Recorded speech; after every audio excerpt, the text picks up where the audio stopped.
Bueno, buenas tardes, Nidia. Un gusto poder conocerte, aunque sea así a través de la pantalla.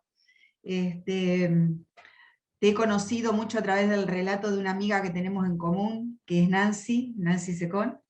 Y bueno, siempre estuve como con ganas de conocerte, de charlar con vos, y bueno, no es lo mismo a través de una pantalla, pero bueno, es una posibilidad que me está dando la banquina de poder hacer esta charla informal con vos, conocerte, conocernos, y bueno, y después que te conozcan el resto de los lectores que usualmente entran en la banquina.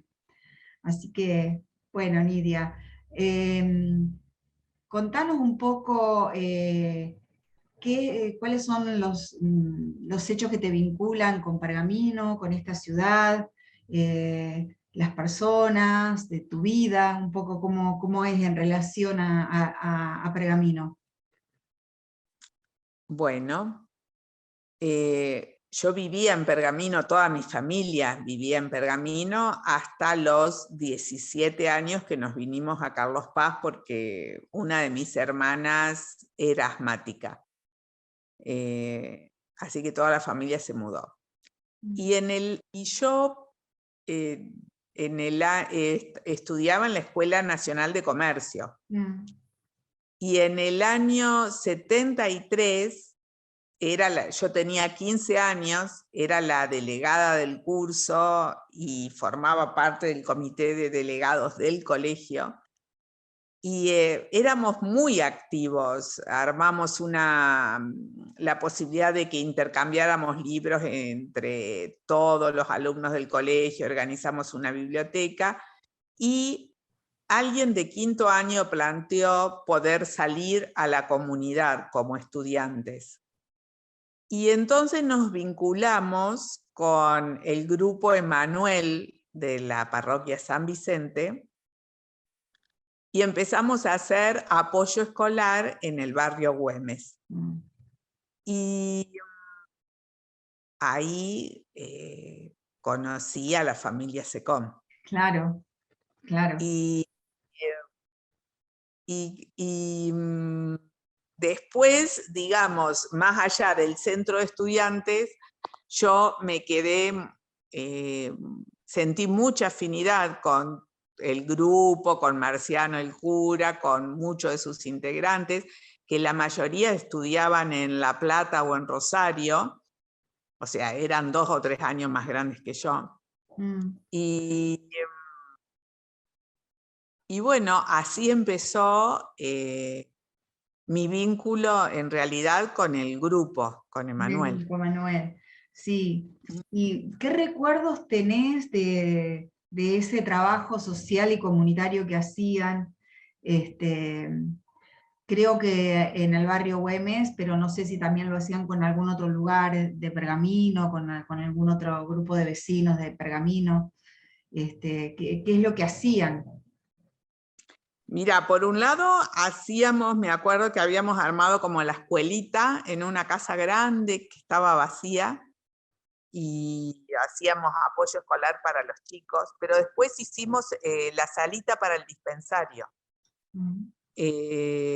En ese tiempo se gestó, mi papá falleció, o sea, era albañil, y con un montón de gente del barrio y del grupo, construimos la sala de primeros auxilios, que no sé si sigue estando, no sigue estando. Sí, ¿y la capilla estaba en ese momento? ¿Se construyó después? No, Claro. estaba la... Y, y también en lo que fuera surgiendo como las necesidades de... nosotros íbamos los fines de semana, pero sí yo tuve un vínculo muy especial con Máxima, la mamá de Nancy, Sí. con Nancy también. Nancy tenía 4 o 5 años en ese entonces. y con Maxi, o sea, de hecho me he quedado a dormir en su casa, o sea, hemos compartido mucho, mucho, realmente. Bueno, yo estuve presa en la época del proceso. Claro, eso quería que me cuentes un poco dónde estabas, en qué circunstancias, si estabas, Eso fue sí, después, contame, porque fue en Córdoba. claro. Ya cuando te Y fuiste a estuve, Córdoba, ¿estabas en la ciudad, en la capital?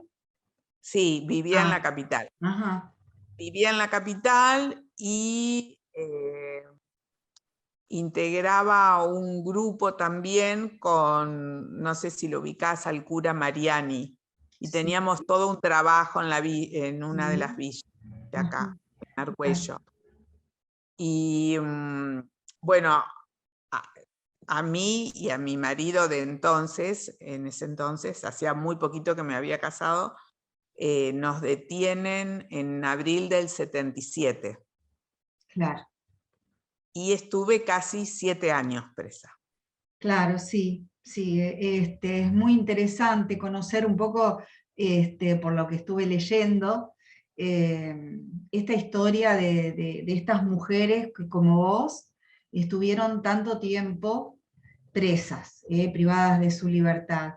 Ujú. Pasaste por distintas etapas, ¿verdad? Cuando recién te detienen, eh, te blanquean, estuviste detenida, desaparecida, en qué circunstancias te detienen? Me detienen y bueno, es un poco particular porque estaban buscando a mi cuñado, que era delegado del Banco de Córdoba, y cuando nos detienen nos llevan a La Perla, estamos 16 días desaparecidos. Ujú. Después el papá, mi ex suegro, era militar, ya estaba jubilado, pero no es que por eso hayamos aparecido tampoco. Claro. Eh, Puede ser porque hay muchos hijos de militares o que están desaparecidos. Mm. Y sí lo detienen a unos días después a mi cuñado, que se llama Enrique Valdés, Ujú. eh, y que muere en La Perla él. Él se Oh, toma la pastilla de cianuro. oh, Y qué fuerte. sí, sí, sí. Y en tu caso vos te detienen por esa militancia que tenías con el cura en las villas, ¿no? Está, Sí, estábamos, a ver, yo tenía 19 años, claro. estábamos en un acto de protesta Sí. en plena dictadura, eh, con mucho de, si lo veo hoy, de ingenuidad, Ujú. sabiendo lo que sucedía, pero no dimensionando todo lo que sucedía. Exacto, sí. Eh, Así que nos detienen ahí, en ese acto de protesta. Bien, y estuviste en La Perla, me contabas. Ahí Sí, fueron pocos días, porque después de esas 16 días. 16 días y luego te trasladan ¿dónde?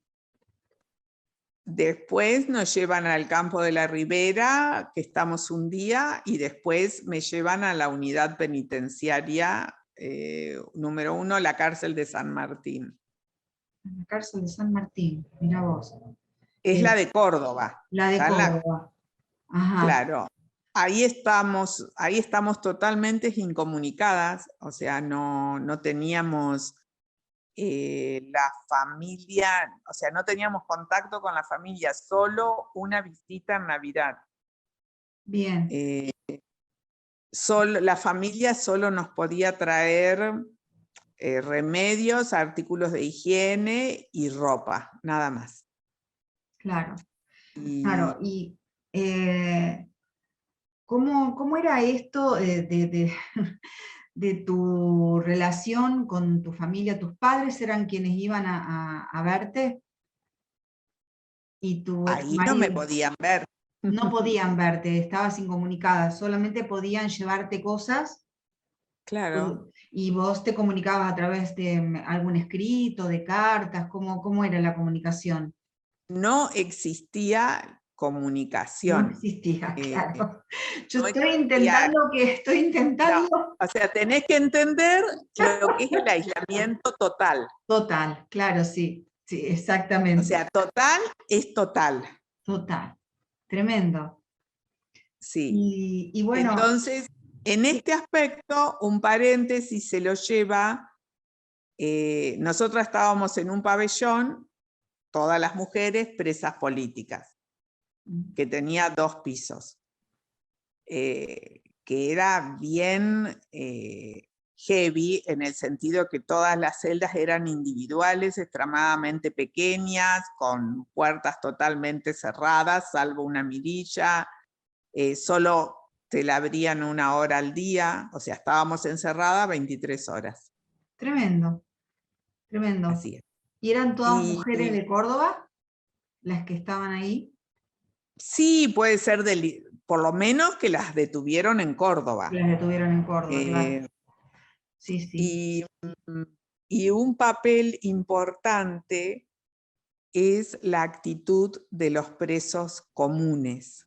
sí, Ellos estaban en los pabellones más antiguos, pero estábamos como en una L, no estábamos cerca. Pero para que te des una idea, las ventanas de los pabellones de ellos nos podían ver nuestras ventanas. Y ellos nos, a riesgo de muchas sanciones y golpizas, porque los han hostigado enormemente, nos mandaban pequeños mensajes o caramelos o cigarrillos para los que fumaban o alguna cartita de algún familiar que se llegaba cuando ellos tenían visitas claro.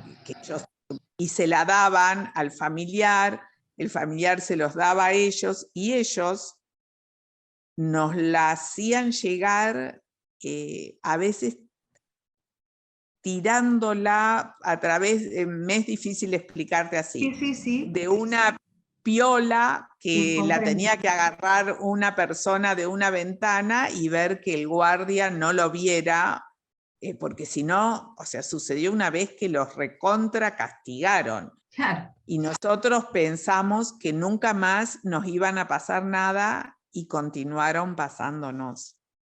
¿Y cuál era la sensación ahí, Nidia? ¿Que pronto salías, que tenías idea, podías hablar algo con tus compañeras, con las otras mujeres que estaban ahí? Sí, sí, sí. Ahí aprendimos a hablar el lenguaje de los mudos y Mm, sordos, el lenguaje con las manos. sí, Y mira, a ver, después de la perla uno se valora estar vivo. claro. Entonces, ¿cómo decirte? O sea, la perla es como ver la muerte, así. O sea, yo he estado con gente que nunca más apareció Claro. y era consciente de eso. Y Ujú, escuchar los gritos, la tortura, aparte de la propia tortura, la de los otros. sí. Eh, entonces, estar vivo es como, no sé cómo decirte, en Sí. mi caso no pensaba que iba a salir enseguida tampoco, pero pensaba que estaba viva. Claro, sí, era, digamos, esa era la parte del optimismo que, bueno, que te podía hacer sostener en esos días que estabas ahí privada de tu libertad. ¿Y Sí. cuándo te diste cuenta? Porque leí algo que escribiste vos o de una nota que te hicieron, que no sabías que estabas embarazada. ¿En qué momentos No, no, no lo sabías? y porque, viste, no lo sabía y la menstruación no me venía, pero en esa Claro, circunstancia le pasaba a medio mundo. sí, sí, me Eh, imagino. y así que, bueno, ahí había un médico, un ginecólogo, muy desagradable, pero bueno, después que pasó el tiempo y empecé a notar que me crecía la panza, me fui a hacer ver con él y me dijo, sí, efectivamente estaba embarazada. Y fue así como un sentimiento ambivalente de mucha alegría por un lado, porque es algo que te conecta mucho con la vida, Claro. y después de que no lo podía compartir con nadie. O sea, mi familia se enteró porque yo pedí ropa para embarazada, mandé a pedir ropa para embarazada. Claro. Tremendo. Sí, eso fue muy duro, muy duro. ¿Y el embarazo cómo fue? Tranquilo, digamos, más allá de las condiciones en las que estabas? Mira, yo digo cómo es la mente de uno, ¿no? ¿Sabes qué? Yo creo que tenía tan claro que no me podía enfermar, no me podía pasar nada, que no tuve ni siquiera un vómito. Nada. Cuando me contaban que las embarazadas vomitaban, yo decía, pero a mí no me pasa, o sea, no tuve nada, No tuviste ningún nada. síntoma de embarazo, nada. Era No, aferrada. o sea, no tuve nada que pudiera debilitarme, Claro, o sea, que yo fuera síntoma de que no me sintiera bien. claro, Eh, claro. Era más y fuerte el aferrarte a la vida que estaba dentro tuyo también. Claro, sí, sí, era sí, eso. sí. Y, y Oscar, que así se llama mi hijo, nació el 7 de enero del 78. Y entonces yo rogaba que no naciera antes, tenía fecha para fin de diciembre, Mm, para que mi familia me pudiera ver embarazada. claro. Eh, y su papá también, que Ujú. estaba preso, ¿no? Ahí. Eh, así que bueno, esa fue la vez que mi familia me pudo ver embarazada. Para fin de año, de ese diciembre, digamos, del 76, Para Navidad, para sí, la Navidad. visita era mm, el 24, el 23 o el 24, no me acuerdo. Y una vez que, bueno, que nació, ¿qué sucedió con él, con Oscar? Y esa es otra situación durísima, Mm, porque yo digo que tuve el privilegio de poder tenerlo 10 días. mm, mm. Porque te Sí, lo sacaban, claro, sí, sí. enseguida. Entonces yo le pedí a mis padres que no vinieran, que cuando les avisara que había nacido, no vinieran enseguida. O sea, está el caso de otra compañera que la familia venía a preguntar cómo estaba y solo lo pudo tener unas horas. Nada más. Mm, tremenda Ujú. situación, tremenda situación. Sí, y bueno, tus padres se encargaron de él. Mis padres se encargaron de él muy amorosamente. Mm, Eh, Mi mamá era una mujer muy especial, eh, así muy... Bueno, toda la familia de mi mamá es alguien a quien yo, eh, en las situaciones límites, te das cuenta, no sé cómo decir, la estructura que te puede sostener. sí, Eh, entonces, la familia de mi mamá es una familia simple, sencilla, donde los hombres, sus tíos eran albañiles, sus tías cosían, enseñaban costuras, pero extremadamente alegre. mm, Todos eran artistas, mm, hacían teatro, cantaban, eh, muy fraternal, muy solidarios. Y para mí fue como, valoré esa historia familiar en la cárcel, porque apoyaron a mis padres enormemente.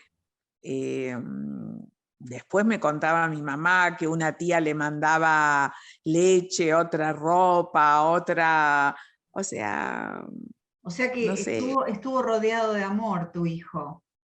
No podía mi hijo estar, estuvo rodeado. estuvo rodeado de amor. Seguramente, Igualmente, sí. eh, eh, uno no puede negar las consecuencias. Y es el desapego con el hijo así en esas condiciones en las que estabas vos, obviamente no iba a pasar desapercibido ni en tu vida ni en la de él, seguramente, ¿no? No, y el embarazo supongo que tampoco en la Exact- formación de... Exactamente, sí, es así. Bueno, y estuviste ahí en ese lugar hasta cuándo? Hasta septiembre del 78, que nos trasladaron a un grupo a Devoto.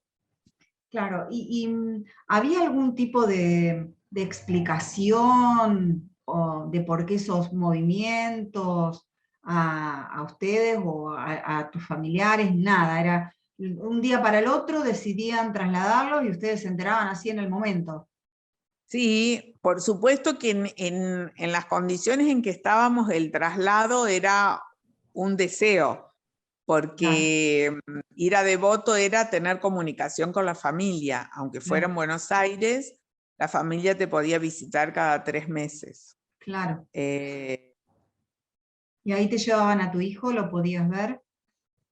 y ahí lo podía ver a través de un vidrio. La Claro, primera, porque las visitas eran en ese entonces a través de un locutorio. claro, Así que también fue bastante fuerte. claro. Y la primer visita de contacto, que habrá sido 79, 80 más o menos, imagínate, mi familia estaba en Córdoba, viajó a Buenos Aires y la visita de contacto fueron 20 minutos. O Increíble eso. sea, ¿Y te trasladaron a sí. vos con otras compañeras de ese lugar? Sí, sí, iban Todas, haciendo, todas no, creo que quedaban algunas, que después terminaron trasladando a todas.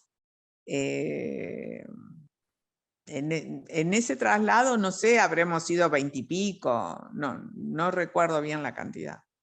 y allí en Devoto te encontraste con otras mujeres presas también por motivos políticos, ¿no? Y ahí, ¿con quién te encontraste? ¿Con alguien que ya Te conocías? voy solo para compartir, que es algo que, ¿cómo sobrevivimos en la penitenciaría en Córdoba? Bueno, sobrevivimos hablando, teniendo una disciplina de, por ejemplo, a las mañanas, o sea, no podíamos hacer gimnasia, obviamente, Ujú. pero decíamos, a esta hora hacemos gimnasia, a esta hora tenemos una clase de historia, porque había profesoras de historia, había gente que era médica, gente que hacía literatura, otra que estudiaba cine. Entonces, era como que teníamos diferentes clases Maravilla. habladas, porque cada una estaba encerrada en su Sí, sí. celda. No, Eh, el instinto de supervivencia hace que la creatividad sea... Exactamente. Y de hecho, hacíamos cosas que escondíamos, bordábamos con los hilos de toalla y hacíamos agujas de hueso o de dientes de peine. eh, y sí lo teníamos que esconder muy bien porque si te lo encontraban, te sancionaban.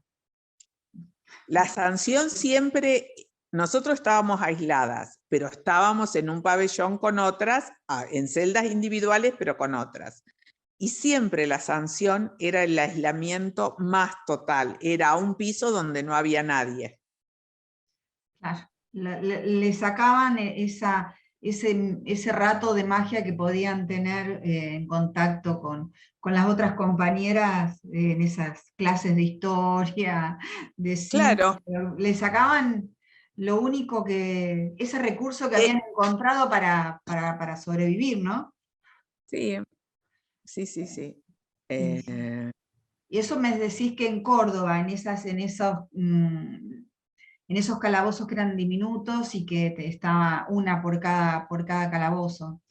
Y en Devoto, ¿cómo era? ¿Cómo fue? En Devotos, las celdas eran de A4, podía haber 3, 2, pero tenían 2 cuchetas, tenían una letrina, una piletita. Eso era para las que veníamos de Córdoba, condiciones de mejoras de vida.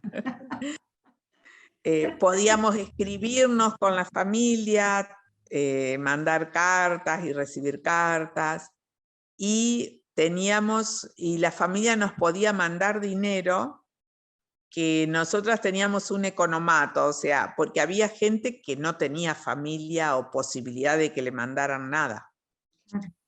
Que no tenía familia significa que su familia había desaparecido o estaba en el exterior. Claro. Entonces, el dinero que a cada una nos mandaban se sumaba todo y se repartía entre todas, o sea, hacíamos pedidos comunitarios. Sí. Y bueno,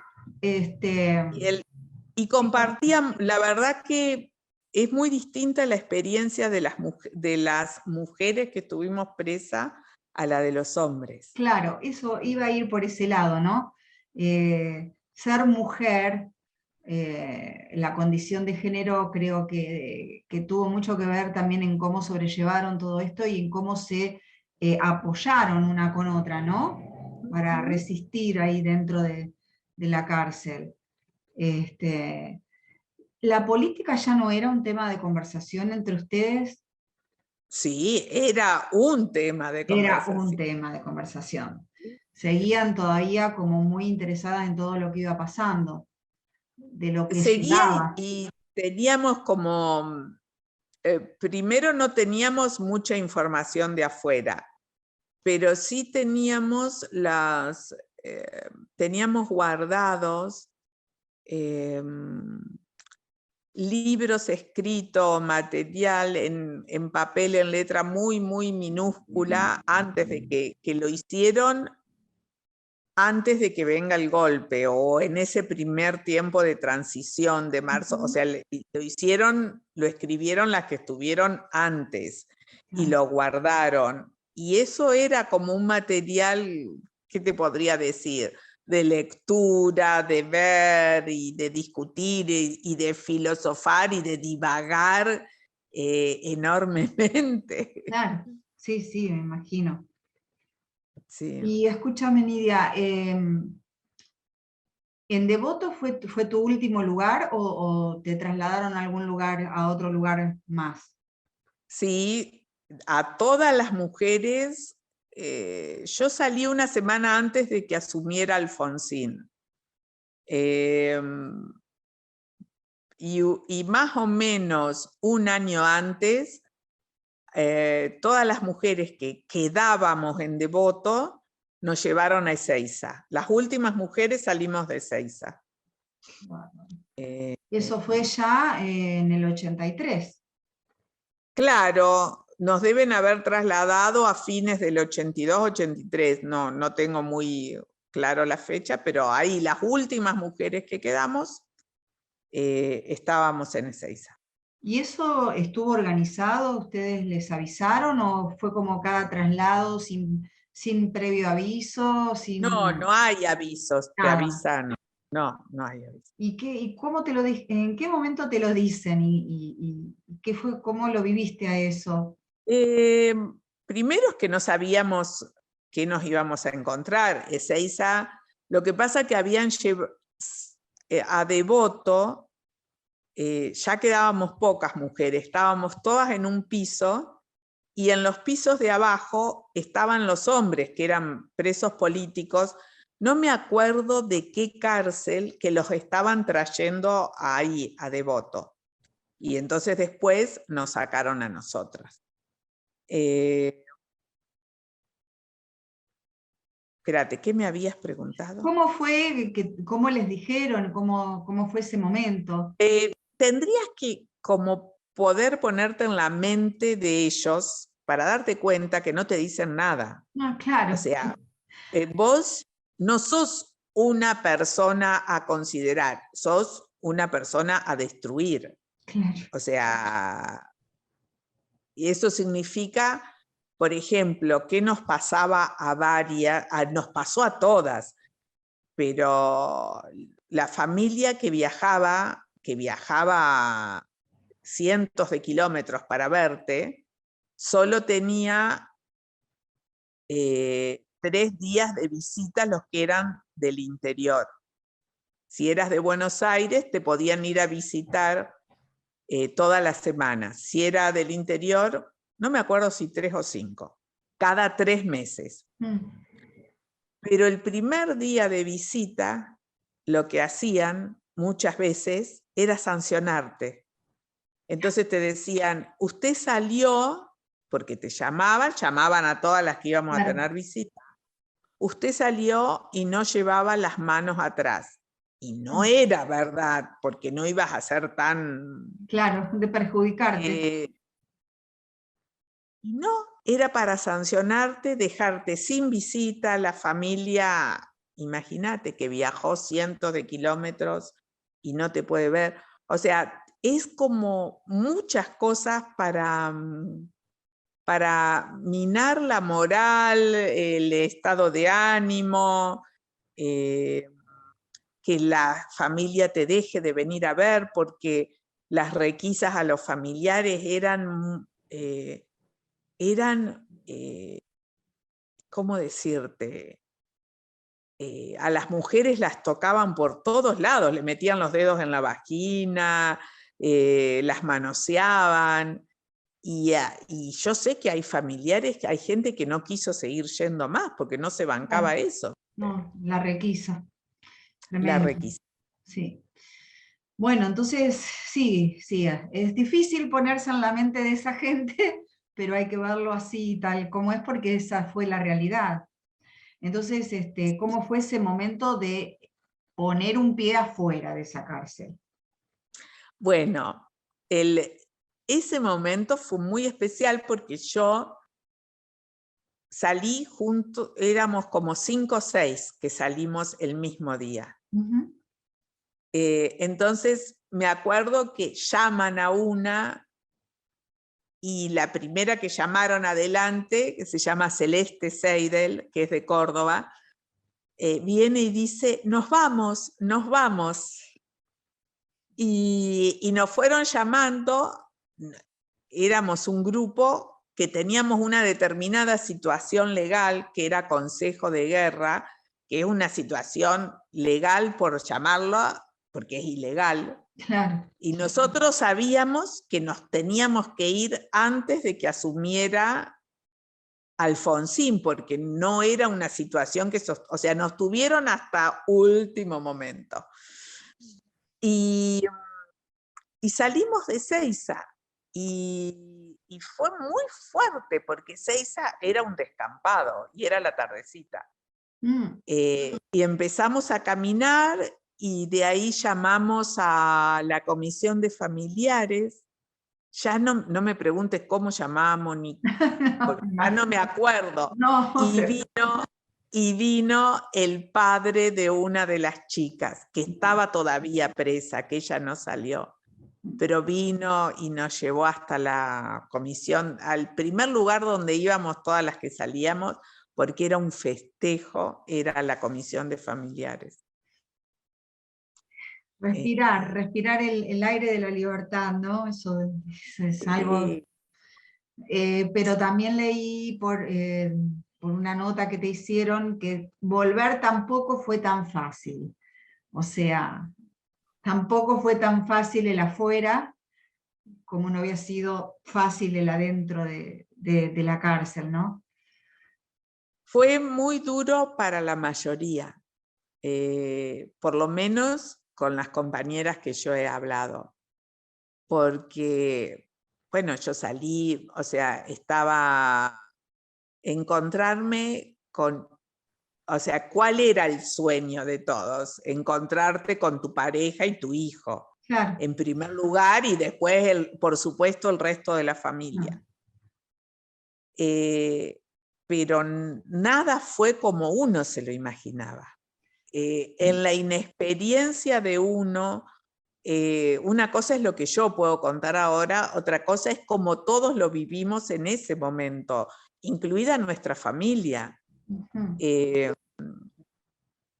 El papá de mis hijos no estaba bien y nadie se dio cuenta, no estaba bien psicológicamente. Nos llevó muchos años darnos cuenta. Bueno, ayer habíamos quedado en esto de cuando salís de Seiza, tu libertad, y me estabas contando el tema de cómo fue el reencuentro con tus seres queridos, con tu familia. Así que retomamos por ahí, si te parece. Sí, sí. Es como, por supuesto, visto tantos años después. Sí. En el momento era o sea, lo soñado de vivir la libertad, lo esperado. Pero tuvo muchos sentimientos ambivalentes, porque no es fácil salir después de 7 años de estar preso y no estamos preparados para, digamos, desenvolvernos en situaciones que son traumáticas. Eso. Y lo primero que tuvimos que hacer es ponernos a trabajar. Y es muy duro porque a veces yo me acuerdo que sentía como que la cabeza te hacía cortocircuito, porque son muchas cosas emocionales, que te encontrás con la vida y que uno es como si vinieras de otro mundo, te insertás en este mundo y tenés que actuar como el resto, como los demás. Claro, después de tanto tiempo de aislamiento, la vida en sociedad, digamos, debe ser como algo traumático, ¿no? Un choque ahí. ¿Vos necesitaste ayuda? ¿Tuviste gente que estuvo al lado tuyo para acompañarte en ese momento tan duro? En ese momento, en los primeros, o sea, una salida laboral fue irnos a vivir a La Rioja, era año 83, y a través de un conocido de mi marido de ese entonces, él consiguió trabajo en una fábrica que estaba al Parque Industrial en La Rioja.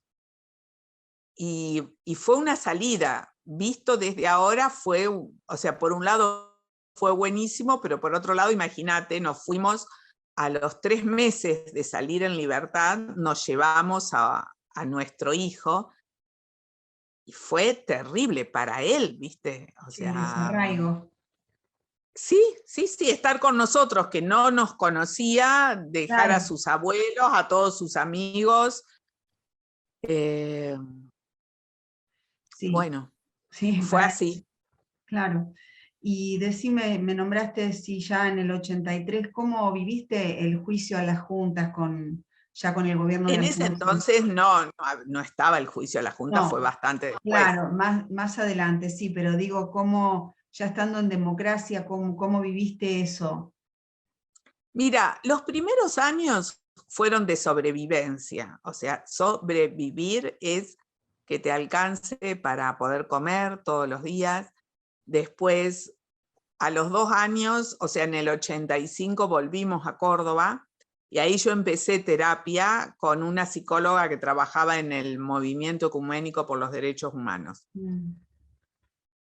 Y de ahí creo que no dejé de hacer nunca terapia, con diferentes psicólogas, que lo considero, he tenido la suerte de encontrar una psicóloga muy buena que trabaja con situaciones postraumáticas y desde una mirada muy holística. Así que, porque a veces uno cree que ya tiene montones de cosas superadas y te das cuenta Sí, que no. sí. ¿Y cuánto tiempo estuvieron ahí en La Rioja? 2 años, 2 años. Fue duro para nosotros también porque estábamos alejados de la familia. Claro. Si bien era el auge de la democracia, nos conectamos con mucha gente en ese momento de la JP, estaba Menem, en ese momento que estaba todo el auge del cooperativismo, de la militancia, todo lo demás, pero no teníamos a nadie conocido. Claro. Sí hicimos buenos amigos. Eso es muy importante. Y cuando volviste, ¿te pudiste reencontrar con tus compañeros, con tus amigos, cuando fue tu época de militancia antes de que te llevaran? Mira, cuando salí en libertad, Sí. tuve mucha alegría de encontrarme con algunos de mis más amigos. María, por ejemplo, que fue a Buenos Aires, o estaba viviendo en Buenos Aires, y fue cuando Oscar, mi pareja, salió de Rawson, y fuimos a la terminal de Retiro cuando nos avisaron que llegaba el ómnibus también con montones, y ahí fue María también. Mira, mira. Y después me fui con muchos, ya no estaban tampoco. Claro, muchos ya no estaban. Y el Y contacto con Pergamino ya no estaba más, bueno, con determinadas sí, personas. después, mira, cuando yo salí no sé, viajé a Pergamino, lo vi a Marciano, me encontré con los que pude. Sí. O sea, era toda una necesidad de reencontrarte con la gente con los amigos de uno. ¿Viste? Sí, los que eran parte de tu vida. Exactamente. Claro. Bueno, y ahí te preguntaba hoy, quizá me adelanté un poquito con esto del tema del juicio, si para vos fue del juicio que se hizo durante la época de Alfonsín. Si para vos fue importante, cómo lo viviste, si estuviste El atenta a juicio eso. fue muy importante. Para mí fue más importante en lo personal el juicio que se hizo acá a Menéndez. Claro. Porque es lo que me tocó de cerca. Claro. De hecho, declaré en el juicio, bueno, fue todo un trabajo, es muy fuerte porque te toca revivir muchas cosas. Valoro el acompañamiento profesional que tuvimos todos los que fuimos testigos. Fue muy, muy, muy importante todo el trabajo previo. Sí. De hecho, fue importante también para mis hermanas y mis hijos, Claro. porque fue la primera vez que ellos escucharon algunas cosas. Porque algo que sucede también es que de las cosas que son muy, muy dolorosas, en general no se habla. Es difícil hablarlas. A mí me llevó, yo creo que 30 años poder hablar algunas cosas. Dolorosas y que están relacionadas con el horror, porque es muy difícil, supongo, relatar el horror, poder contar, transmitirlo, ¿no? Hay cosas que parecieran que son inenarrables, que no se pueden contar. Que quizás deben haber quedado también adentro tuyo y que quizás todavía, si alguna vez puede ser que salgan o no salgan del todo. Son experiencias muy fuertes, me imagino, en ese sentido, ¿no? Porque está como esta pregunta en la construcción de la memoria, ¿cuánto de ese horror se puede poner en palabras, ¿no? De esa experiencia del horror. Yo creo que hay o sea, el tema es ¿para qué pones en palabras? ¿Qué es lo que hay que poner en palabra? ¿Qué le sirve al otro? Sí. Participé en muchas charlas con estudiantes de colegios secundarios y en la Semana de la Memoria. Sí. Y vos tenés los que te preguntan, que te das cuenta, que te lo preguntan como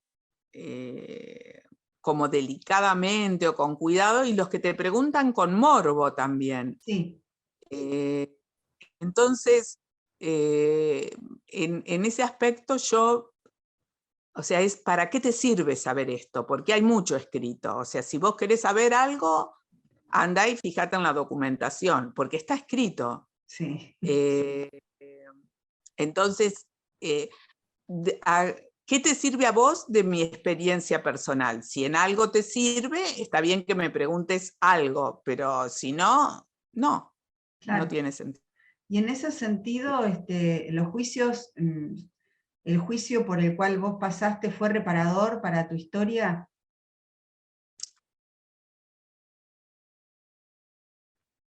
Es una... No sé si tiene respuesta esa pregunta. O sea, hay cosas que no se pueden reparar nunca. O sea, que no puedas estar con tu hijo, no hay nada que lo repare. Sí, sí, comprendo, sí. Entonces, hay cosas que uno va a convivir toda la vida con eso, y también es el costo de una situación y experiencia, porque si no, siempre me cuidé trabajando interiormente de no quedar anclada ni en el odio ni en la victimización. Es como poder, hay tantas situaciones de sufrimiento en el mundo, tantas, pero tantas, pero tantas, y el tema es ¿qué haces con eso? A eso le toca a cada uno qué hacer con eso, a cada uno y a las posibilidades. Entonces, para mí, convivir con la muerte cuando tenía 19 años y quedar viva, me dio la posibilidad de tener una mirada diferente sobre la vida y de aprovechar mucho cada instante de mi vida. Porque ¿de qué te sirve vivir 40, 50, 60, 70 años en piloto automático? O sea, o no Claro. preguntándote para qué estás en esta vida, ¿viste? Y, ¿Qué sentido tiene tu vida? y en ese sentido, ¿no? de la reflexión, del sentido, ¿pudiste resignificar algo de lo que vos hiciste siendo joven y por el motivo por el cual tuviste que atravesar toda esta etapa de aislamiento? ¿Le pudiste dar otro sentido, resignificarlo? ¿Y lo Sí, hiciste en forma sí, individual, colectiva?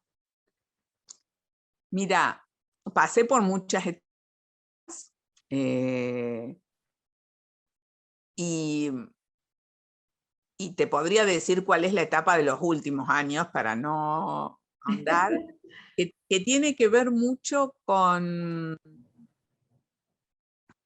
digamos, sigo creyendo que el sistema capitalista es una mierda, así.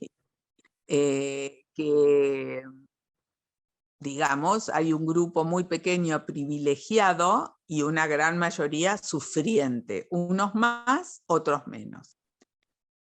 Y creo que si como sujetos nos diéramos cuenta el poder que tenemos, las cosas cambiarían bastante, pero para eso creo que tenemos que dejar de lado mucho la comodidad. Hay muchas... a ver, ¿a qué voy? ¿Cuál es el motor del sistema capitalista? El dinero.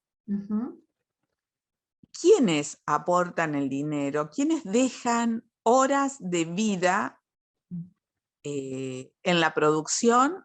El 90% de la población. ¿Qué compra el 90% de la población? pues le compra a las multinacionales. Cuando vas al supermercado, les compras a las multinacionales. O Sí, sea, nosotros dejamos la vida produciendo y le damos el dinero a ellos. Así. sí, sí. Bueno, hace muchos años empecé a conectarme con todo un grupo que lo llevan adelante dos mujeres que son maravillosas y que tiene que ver con la producción orgánica, con los pequeños productores, que hacen un trabajo espectacular. Y empecé a darme cuenta que tengo que ser consciente de en qué gasto mi dinero. ¿A quién le doy mi dinero? Cuando compro algo, ¿a quién es el que está detrás de ese producto? Y bueno, así estoy con varios grupos que son de compras comunitarias, huerteros, autosustentables, Hermoso, va por ese lado. muy Sí, hermoso, sí.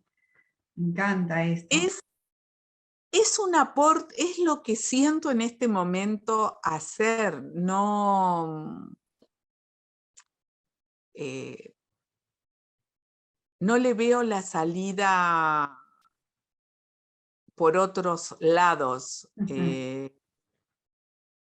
Me he vuelto un poco escéptica y, y creo que, que el cambio viene mucho por el cuidado nuestro como personas, del mundo en realidad.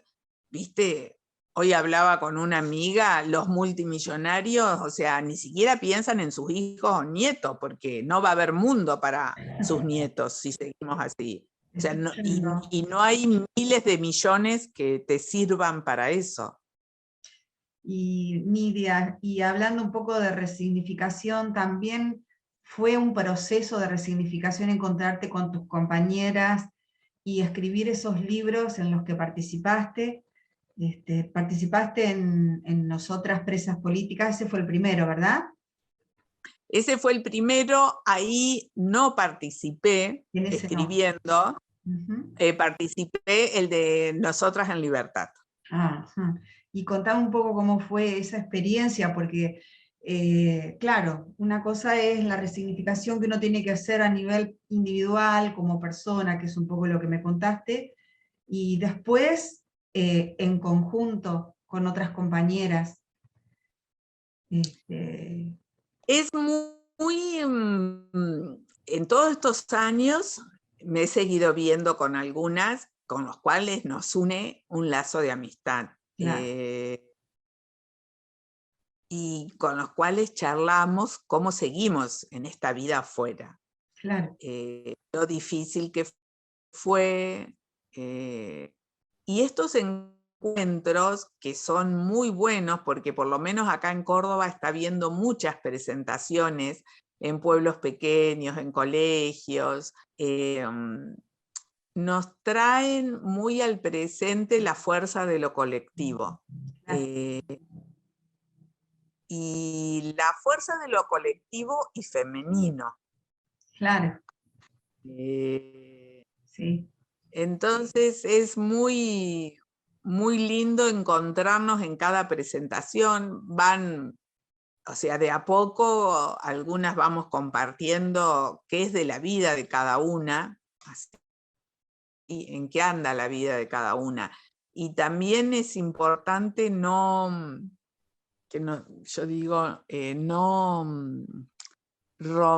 no me sale la palabra, como hacer romántico la experiencia de estar presas, porque claro, no fue, romantizar, porque, claro, no claro, romantizar y el horror. claro, o sea, sí que, que lo grupal nos ayudó muchísimo, muchísimo. Sí, Fue un sostén importante, el hablar, que es algo muy femenino, claro. el compartir experiencia. Y ahora, o sea, me he encontrado con alguna que hace 30, 40 años que no veo, que se dio, y Mm. te pones a hablar como si fuera ayer, ¿viste? Eso es maravilloso también. sí. Esa experiencia, ¿no? De compartir colectivamente algo que las marcó en sus vidas, ¿no?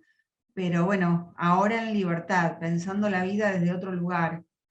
Y como decís Sí, y no, vos, no se da con todas tampoco, sí, porque es una cosa personal también. sí. ¿Volverías a tener algún tipo de militancia así más participativa, social, política, algo de eso? ¿O ya eso ya no estaría dentro de tus posibilidades, de lo que te gustaría hacer? Bueno, yo considero que lo que hago es político. O sea, Claro, yo siempre digo que comer es un acto político, nada más que no nos damos cuenta. elegir qué comer también. Por eso, por eso, Sí, sí, sí. Claro, es cierto, eh, es cierto. Es la lo conciencia. cotidiano, Ujú. lo cotidiano es un acto político. Si tuviéramos esa conciencia, te puedo asegurar que podríamos cambiar el mundo.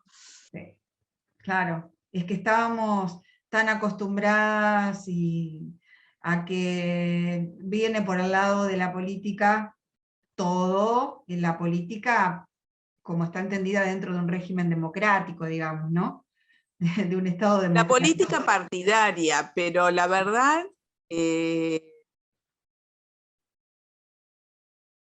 mira, como humanos tenemos bastantes deficiencias y he trabajado, digamos, ahora vivo acá, pero hasta hace unos años vivía en Córdoba, trabajé varios años en un sindicato, en la asociación bancaria, Mm, y he podido ver la transformación de la gente con una cuota de poder. claro, Es impresionante. O sí. sea, cómo cambia. Entonces, vos decís, eh, hay algo que nos pasa, el, y algo que pasa mucho. Gente que estuvo presa, gente que ocupó un puesto de poder y se transformó. Mm. El No poder digo que sean transforma. sí, en realidad el poder corrompe. Correcto. Corrompe, tal vez saca lo peor de nosotros. Mm, No digo que sean todos. eh, He conocido las excepciones, pero son las excepciones. sí, Entonces, a esta altura de mi vida, la política partidaria, que tendría que ser un acto de servicio, sí. eh, no lo es, y uno tiene que ver la realidad.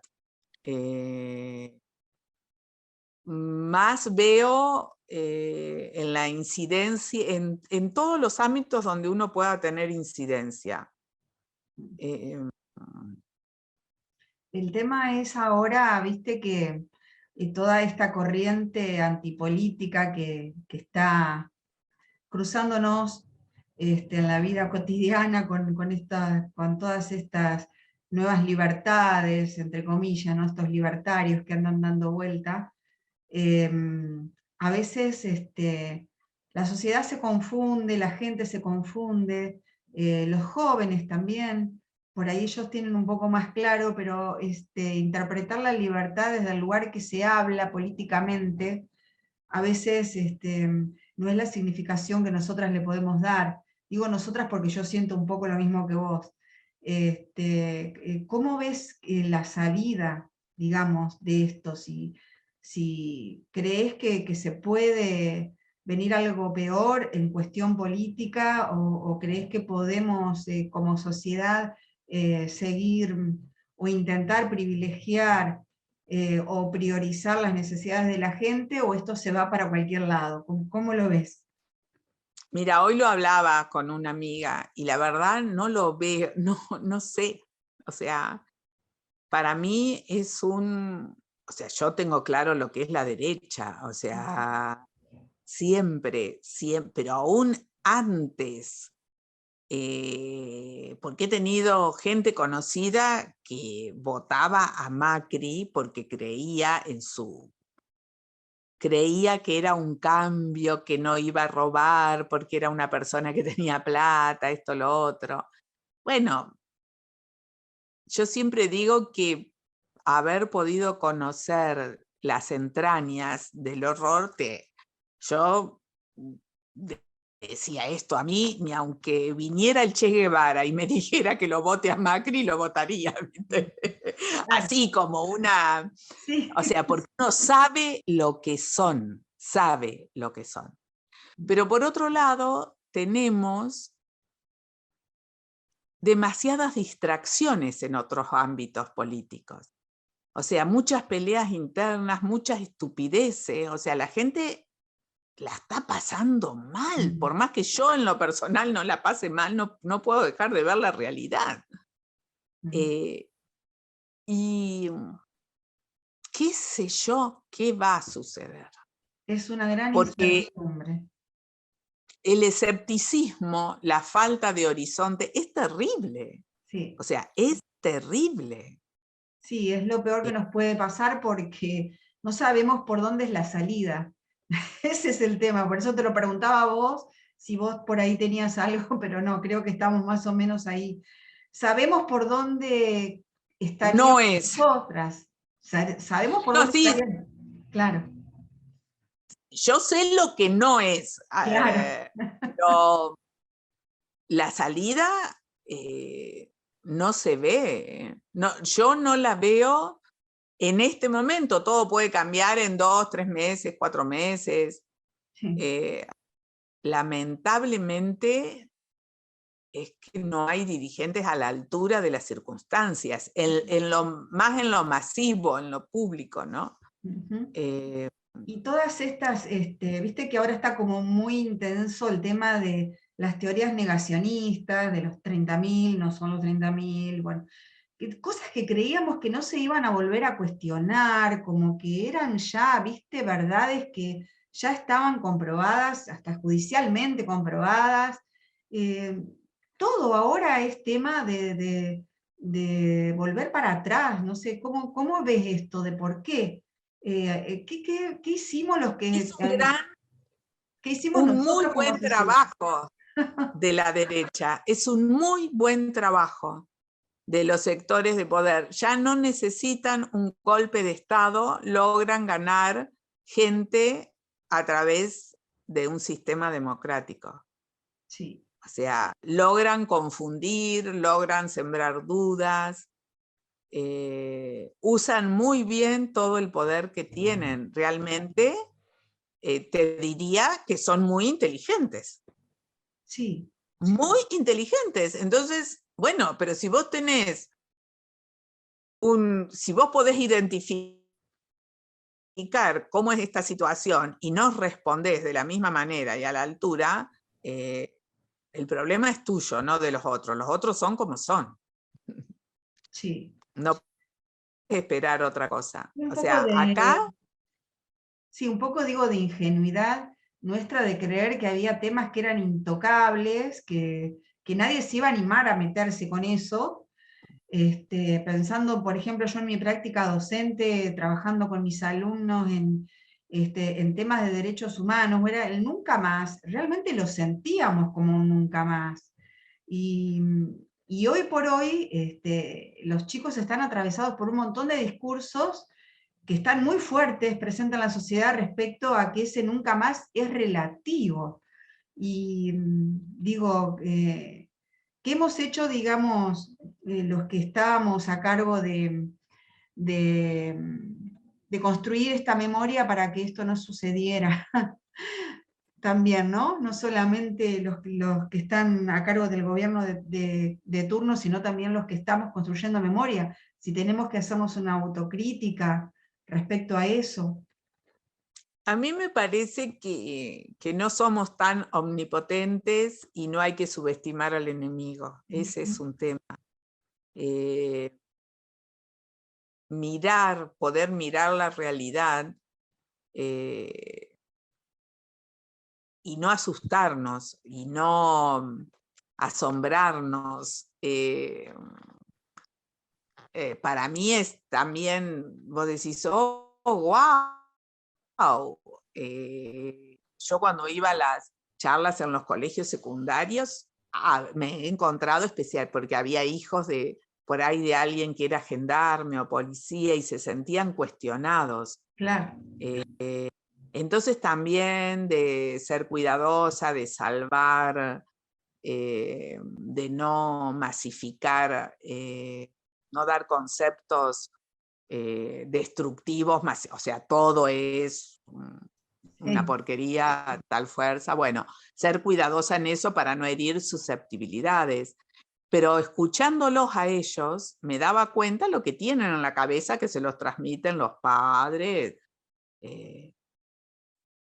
Y uno no puede controlar todo. No. O sea, a mí hay cosas que me parecen que son muy serias, pero muy serias, de este momento de actualidad y del mundo. Y siento que estamos como muy distraídos, o sea, que nos tiran una pelotita y nos enganchamos con eso, o sea, como que no tenemos un eje propio. El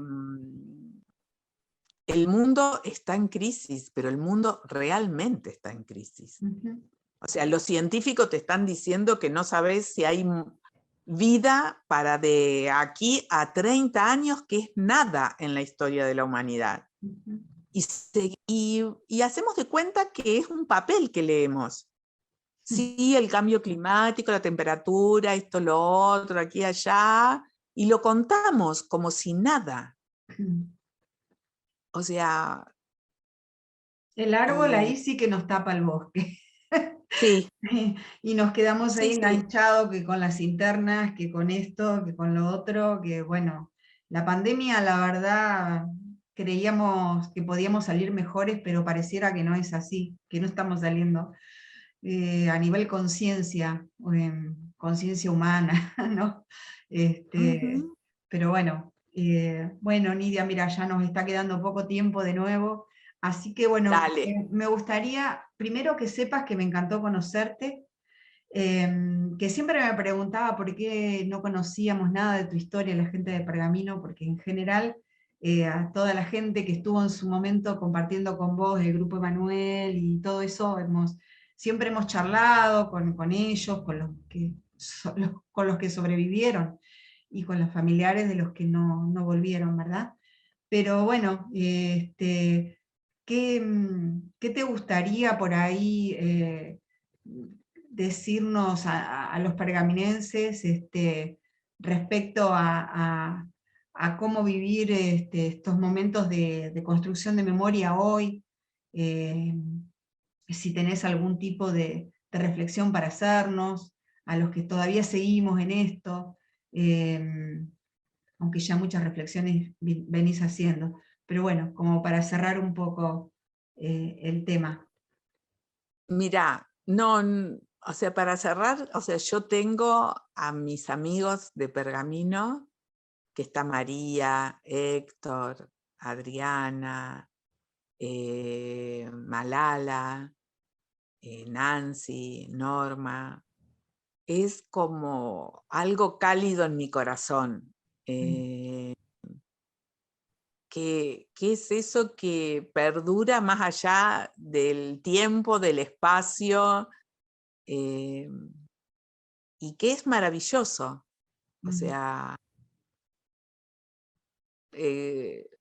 creo que eso es lo que nos rescata como humanos, como seres humanos, ¿no? Los Los vínculos. vínculos que... Dijimos las dos lo mismo. Los vínculos, sí. Los vínculos. Sí, El sí, sí, amor, sí. el Sí, sentimiento.